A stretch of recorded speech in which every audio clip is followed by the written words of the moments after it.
Well, folks, you can mark today, June 8th, 2023, as a day in history, a day that Donald Trump has been indicted for a second time, this time federally, on 7 charges in the classified documents probe.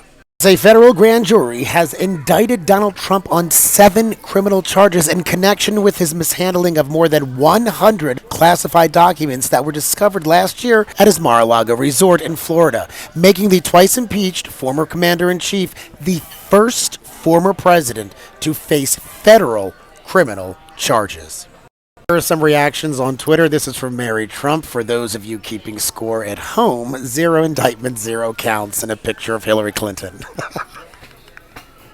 Occupy Democrats said that The Guardian just reported that Donald Trump was charged with a whopping 7 federal felonies, including violating the Espionage Act, willful retention of national defense information, obstruction of justice, conspiracy, false statements, and concealment under Title 18 of the U.S. Criminal Code. This means that Trump is facing 2 decades in prison and surely the end of his 2024 presidential campaign.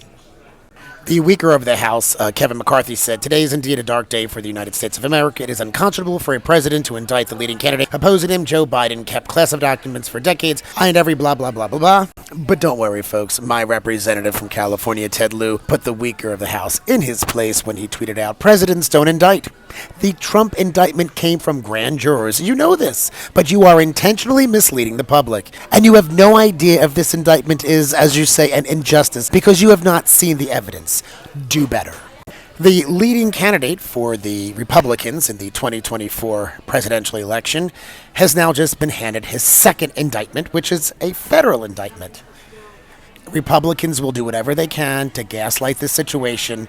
Don't buy into it. Don't buy into their lies. Continue to vote them out of office by continuing to vote blue.